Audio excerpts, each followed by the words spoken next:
Now, Dan trying to cut my time short. We ain't doing it. I ain't finna have all that. Oh, that's so funny. At least I'm not falling asleep on you tonight, bro.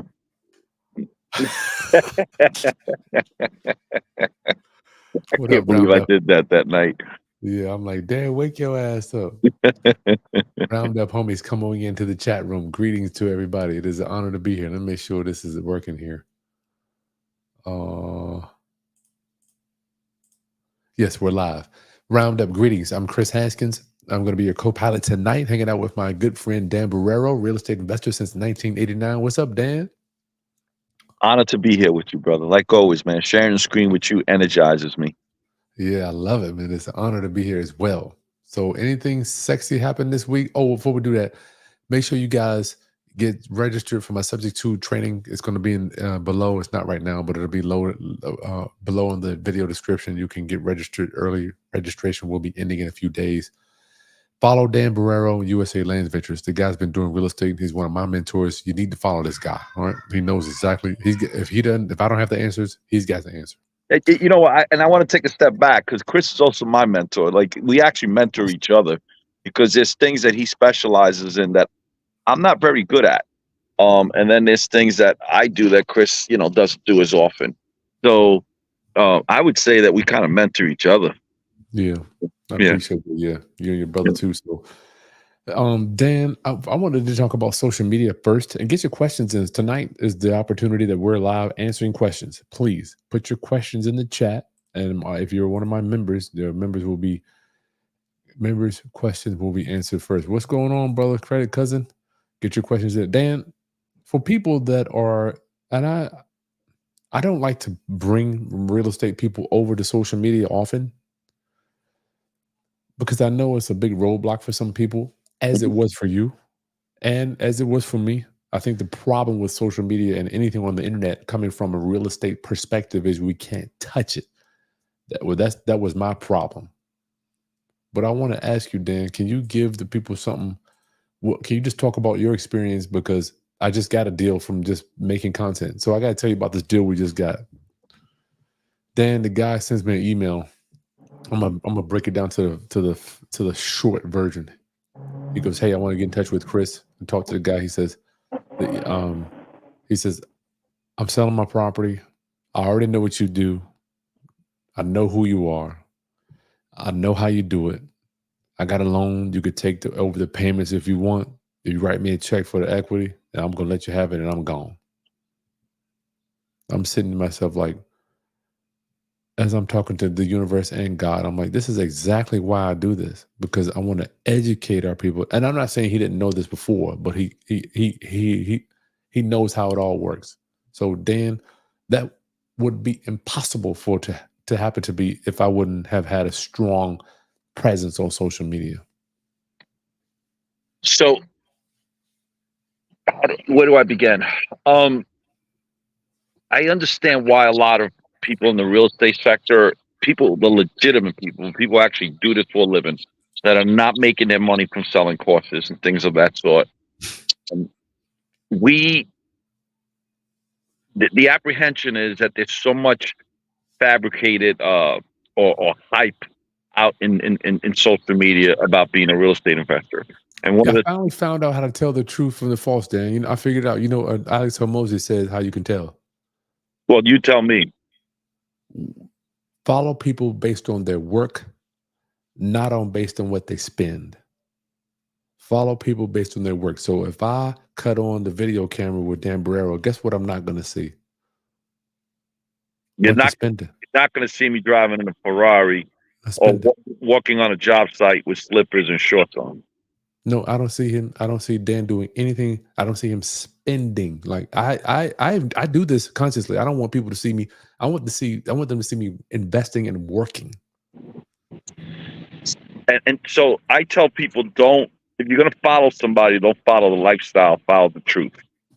Um, you know, real estate investors, we don't, in the beginning part of the year, in the beginning, we're not wealthy.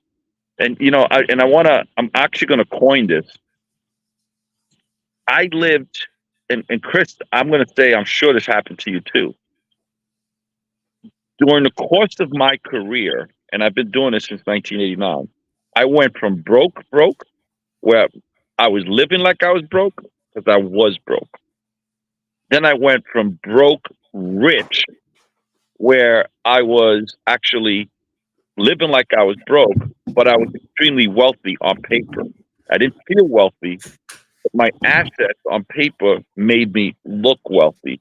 So I was living broke rich because all of my cash flow I was literally saving to go buy my next property as a down payment and for renovation costs. I love it. So I love it. I was living like I was broke. I love it. Not until now that I'm living like rich, rich, right? Where I'm actually now starting in my life to spend money and live with it Me comfortably too. because my business, I fed my business for so long because I lived like I was broke that my business could pretty much afford to pay I whatever I love want it. to spend money today, right? So, but the truth is that they don't, on social media, you're not seeing that. What you're seeing is the rich rich, not the broke or not the broke rich. You're seeing the rich rich. And that's not reality. You don't start there. You're going to be broke, then you're going to be broke rich. And then it takes a long time to get to the rich rich. Would you not say, Chris? That's so funny, man. And I gotta be honest with y'all. If you're married, your wife ain't gonna like it. Cause I'm like, you got money coming in. I'm like, yeah, we got money coming in, but we need to. I call it burying it. We need to bury it so we can bounce off of it Yeah. later. You know, I got to tell you though. So with me and my wife, it was different because we were dating. I dated my wife for 8 years before we got married. And people asked me why so long, and I said because I needed to make sure she understood that living with me was going to be extremely difficult. I wasn't going to be home because being at home for dinner at night every night at 6, I'm not making money that way.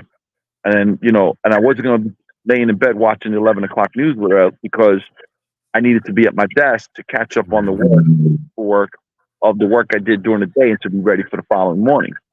So, it's that's another thing. It's our lifestyle because I don't. It's not the way we make. This is a lifestyle for us, Chris.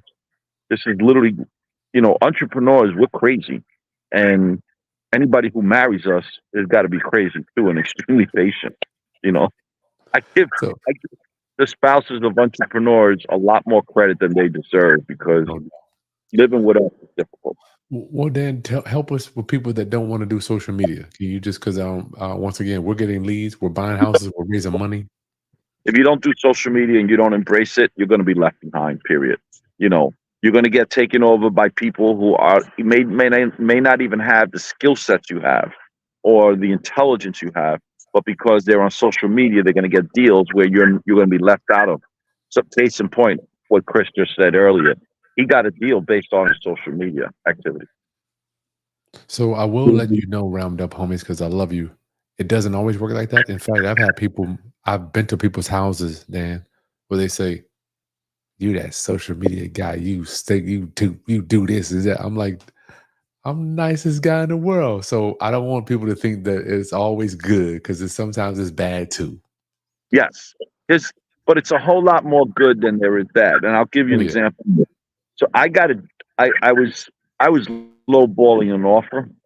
This just happened actually last month. I was low balling an offer, and I knew I was low balling it, and I shouldn't have been low balling it because that unit had a lot of. It was in a awesome location in an awesome building, and very difficult to get anything in that building. And do you know the realtor that the listing agent was holding back other showings because she wanted me to have that property because she knew me from my social media. And her words, quote unquote, you would be a great asset to this community in this building. Oh wow.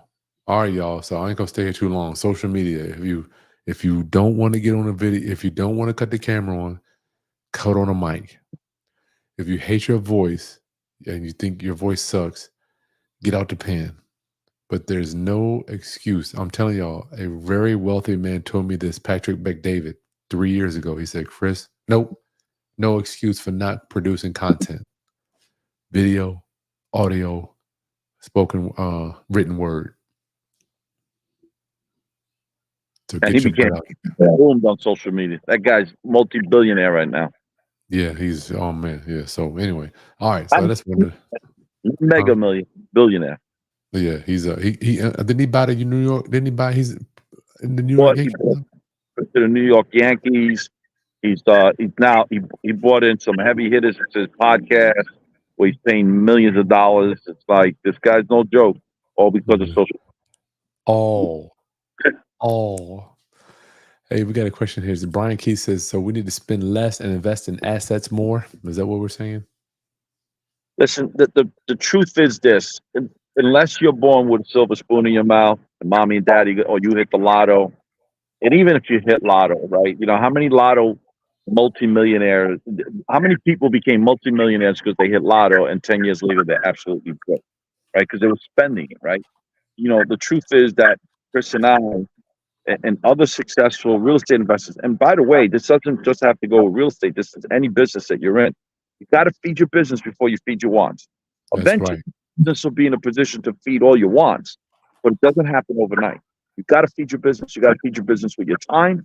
You got to feed your business with the profits. You got to feed your business with your own personal money in the beginning. You got to feed your business. Your business is a monster. It will consume every aspect of your life, your time, your family time, your time away from your kids, time away from your spouse, time away from your mother, your father, and other social events. Right? It will consume every part of your being, every part of your human being, anything around you. But it will pay off as long as you feed your business. Eventually, your business will be in a position where it's going to feed you with whatever you want. Thank you. That's a good point. So, Dan, did you? I got my other thing. What was it? Social media, the contract, or It the was 9 to 5? Okay. us with Grant Cardone, remember? Oh yeah, that's right. Well, I was looking for another one here. So this is what I was looking at. Grant, just real estate news. He says no longer the American dream. Crank Cardone says people under 30 should not even consider buying a home. When I look at prices, Dan, when I think about my kids, I'm like, I'm good, right? I'm like, I'm not even thinking about myself anymore. I'm just thinking about other people like getting into this business. What are you thinking on this point on this statement here? Prices. I think Grant's right, and he's also wrong. I think to have a blanket statement like that is a little irresponsible, and I'll tell you why. Not every 30-year-old is in the same financial situation. Some 30-year-olds are in better financial situations than others. Number one. Number two, it is true that rent is cheaper than paying a mortgage right now, but it also depends on which market you're in, right?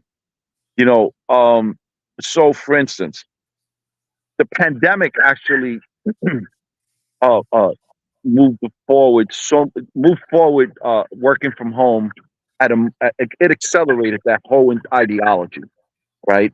And because of that, there are people who were working in New York with a New York salary who could move now to upstate New York or parts of New Jersey or Connecticut or Colorado, wherever, where it's so much cheaper and it's less taxes out of their income, out of their gross income, that it affords them to maybe buy a house there, and it might be cheaper with a bigger down payment to buy the house than paying rent. So I think everybody is in a different situation, and that's a individual decision, is what I. Well, I'm just thinking, Dan, if I was under 30, would I be putting my roots down somewhere?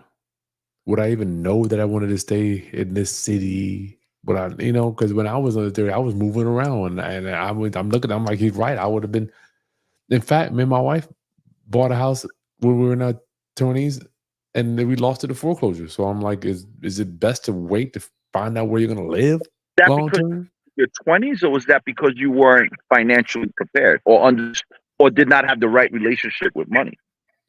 Well, we had moved to Minnesota. We bought a house. It was an investment. And then she lost her job and we were moving around. So it was like, looking back, we should have just rented it because we could have just broke the lease and moved, as opposed to just, Yeah.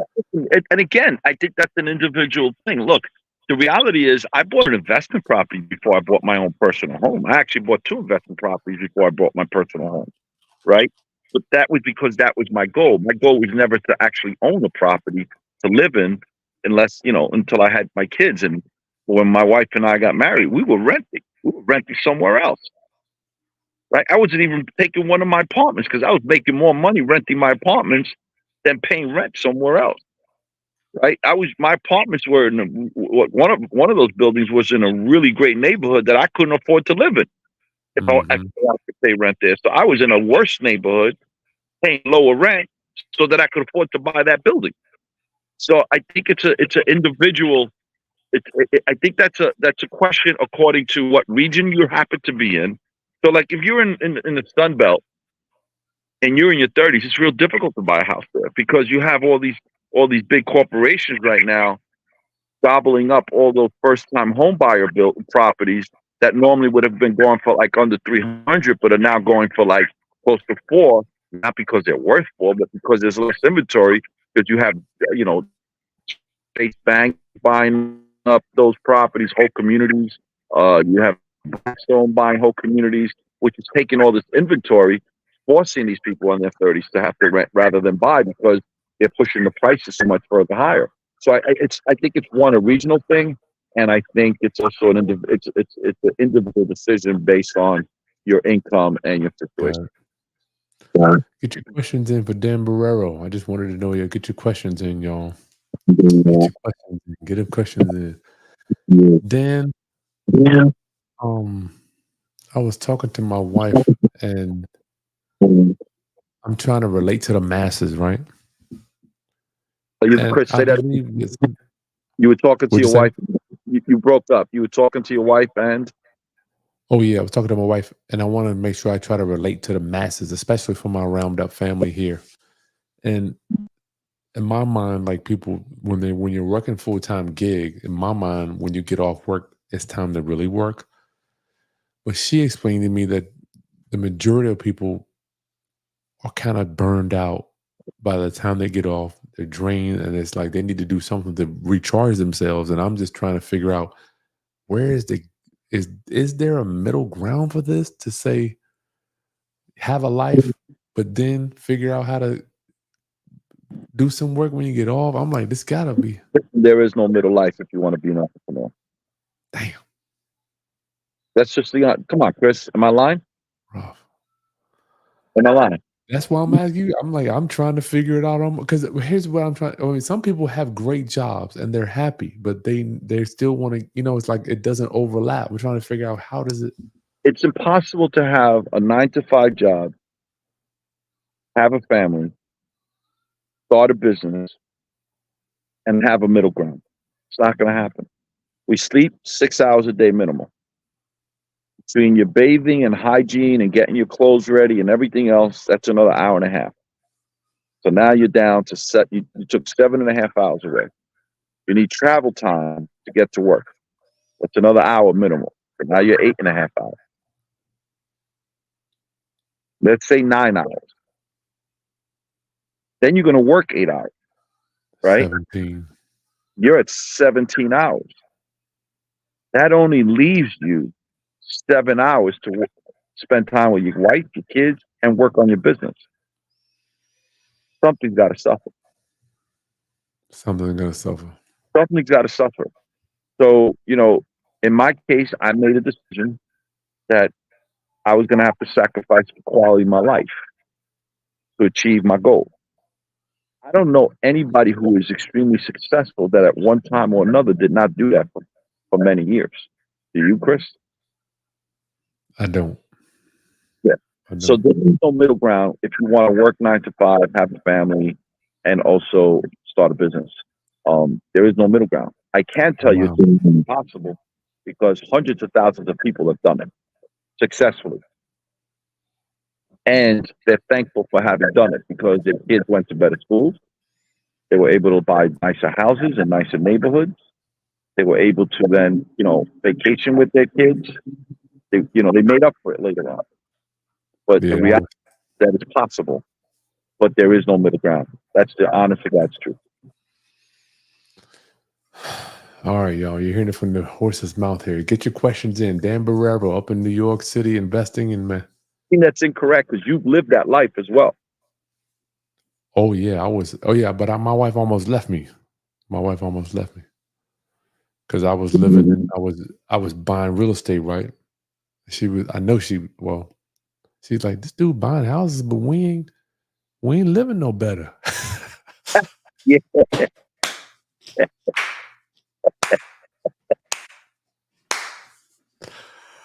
Yo, that was some shit. I used to be like, she's like, Chris, we ain't living no better. I didn't get my master's degree to live like this. That I had to hear this shit, dude, all the time. Like in my mind. So, Chris, that was the stage we've all been at one time or another, and I call that the broke rich state, right? Where you know, first in the beginning, we were fiscally broke. We were real broke, right? There was no everything was broke, and then you went from having money, at least on paper, it appeared that you had money, but you still felt broke, and you were living like you were broke, so that you could continue to invest and grow your business. You were feeding your business. Now you're living the rich, but it doesn't happen overnight. Am I wrong, Chris? Doesn't happen overnight, and I got to tell you, I have to make myself spend because in my mind, I'm still the freaking guy that has $80 in my pocket living on my friend's couch. That's like who I am every day I wake up. My wife Yep. is like, how do you get up every day with so much energy ready to go? I'm like, because if I don't do this, I'm back onto my man's couch.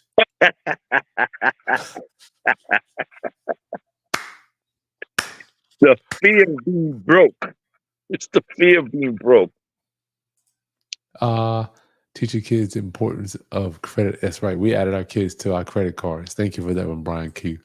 Yeah, that's Lamar, important. Listen, I remember like when I talk to other people, other parents are like, oh, you shouldn't be talking politics at the table or money and about money situations in the house. And I'd be like, why? Why? So, my house, we've always shit, spoke that's about, all we talk about. yeah, politics and money in the house. You know, um, things are tight, kids. Got to turn off those lights or whatever it is, and explain why. You know, listen. You guys enjoy those vacations. Then this is what we got to do, and it's a family thing, right? So I guess what I'm saying to everyone is, you know, I have 4 kids, and they're all financially very responsible. Good, We good. also, I put my kids on my credit cards. I would get them credit cards uh, under my account. And then when they were right before going to college, I was able to get them credit cards in their names so that when they went to school, they used those credit cards.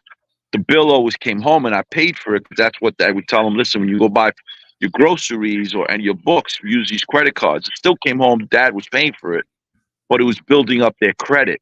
So when they graduated from college, they had over 800 scores in credit. They Sweet. credit lines over $30,000, $40,000. Nice. Nice. I guess some quick Q&A. Jamal says, I'm seeing more loan officers, mortgage brokers, and mortgage bankers. And my market's slowly getting out of the business. Oh, yeah. Welcome to realtors, too. Realtors Are too. you? Oh, man. Are you guys seeing this in your market, Dan? Yeah, and that's a good thing. It purges the waste.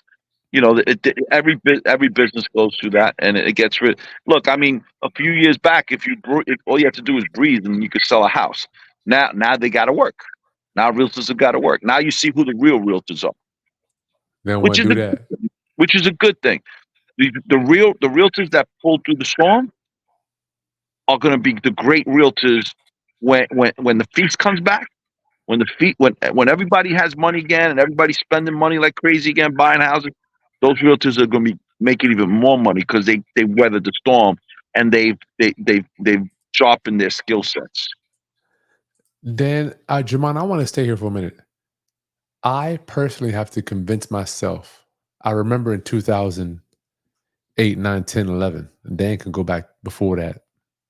But for me, in 2008, 9, 10, 11, I was reading some Warren Buffett books.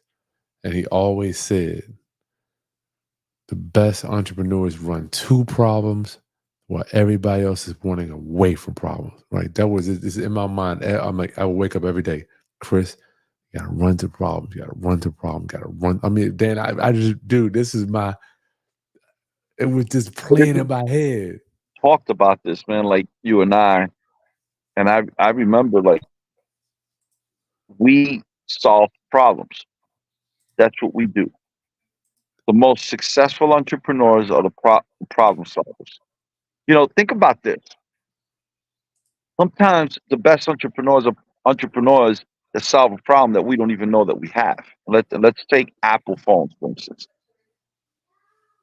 I was in the cell phone business. And when the Apple came out with its first phone, it was mind blowing. And by the time they got to the third and fourth stage of their phones, that's the one I remember telling that's when I decided to get out of the cell phone business, because the time that it would take per customer was going to be longer, because we had to educate more about this phone actually not only does text messages, Computer. phone calls, but this phone actually, you could use this as a camera, you could use this as a calculator, you can use this to take to send emails.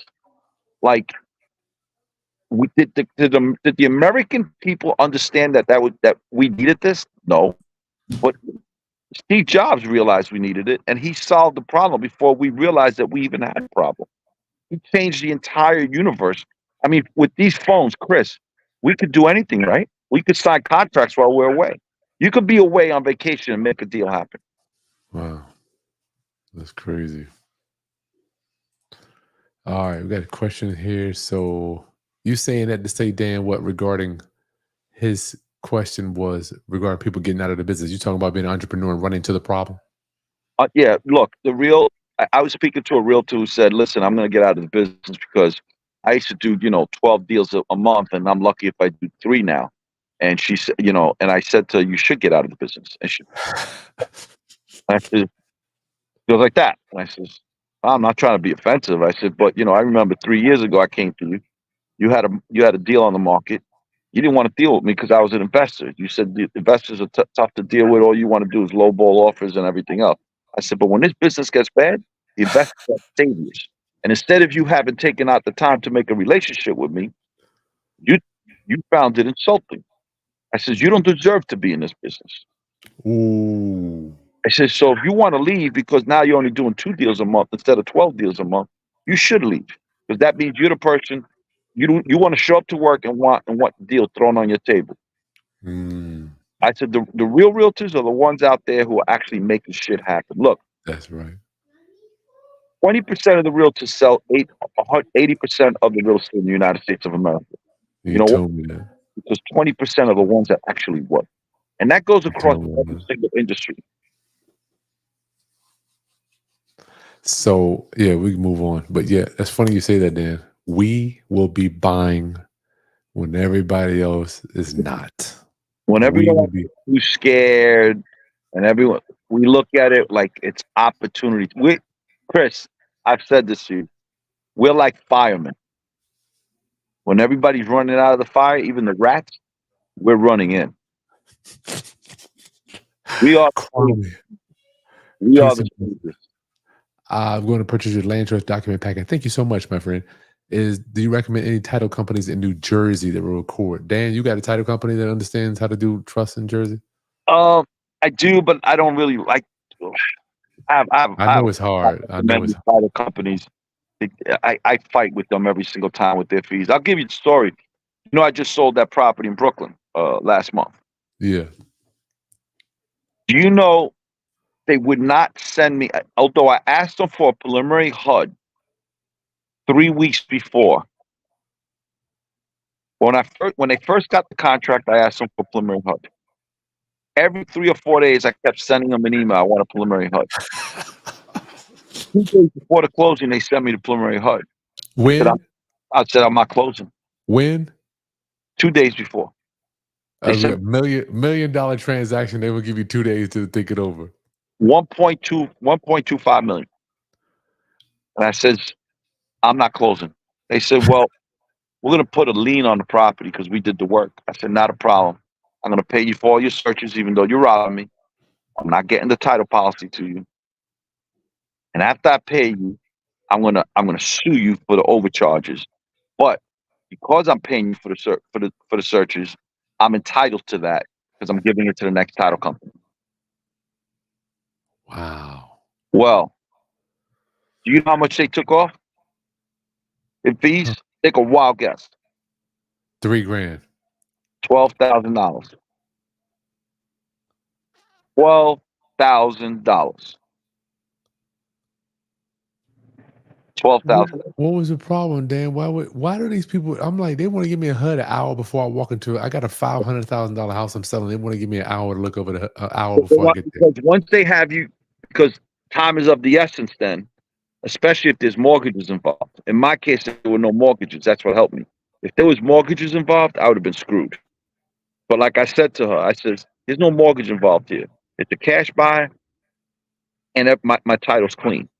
So I says, if the buyer's got to wait another week, I don't care. I said, but I'm not paying you. I refuse to let you rob me. Wow. Looking at the number that I'm getting. I said, what I'm getting, that's why you're trying to rob me for that much. Don't concern yourself with my money. I said, I got somebody at home who counts my money real well. I don't need you.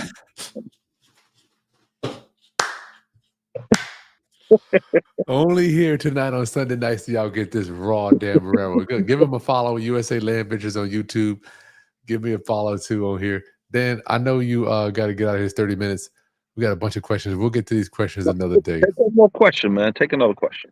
All right. Real estate anti-income. Ayo says, I'm 21 with 20K. Good for you. What is the recommended capital I should save up to buy or put down on my first duplex? My highest credit score is 760. First, he's got good credit. 20 years old, 20,000, wanted to buy. Good for you. Proud of you, brother. You deserve you. There you go. You are ahead of 90% of the people in your age group, if not more. Yes, without a doubt. I would. It all depends. I was just speaking to a mentee today. He's in New York City. Just bought a triplex up by Binghamton, New York. He's going to put about 80,000 into it. He's going to be into it for 125 total. How much? 125 total.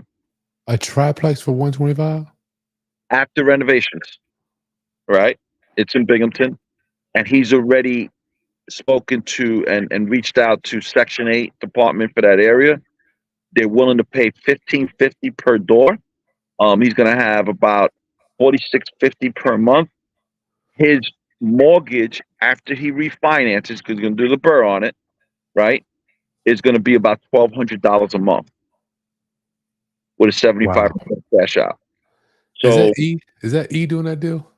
No, it's a guy named Harriman. Okay. And okay, hi. This guy here, I'm sorry, it's not Harriman, it's Harrison. But this guy here, he's about 28 years old. The man's a beast. He's out there looking for deals all day, every day, right? And he's coming in with that deal with $20,000. He's getting his renovation money from a hard money lender, and he's going to probably refinance that within 9 months, 9 to 12 months. That's sharp. Yeah. So I just gave the blueprint according to what one of my mentees is actually doing. So look for an area that allows you to buy something with that $20,000. But make sure that you're taking the time out and gone to Kris Haskins' YouTube channel and my channel and educate yourself. Plus, I do a free mentorship class every single Wednesday night. By all means, you're welcome to come to, or you can go to danielborrerojr.com. All right, Dan, it's good talking to you, brother. Love it, brother. Thank you, man, for hosting this every Sunday. I appreciate you. Yes, y'all make sure you register for the Subject to Lease Option Workshop. Early registration will be ending in a few days.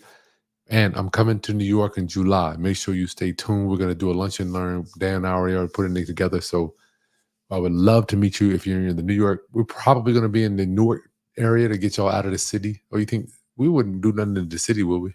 Nah, I like doing it in that where we did it the last time because the food was fantastic. It was very chill. It was a calm area. It's easy to get to with public transportation. So let's consider doing it there again.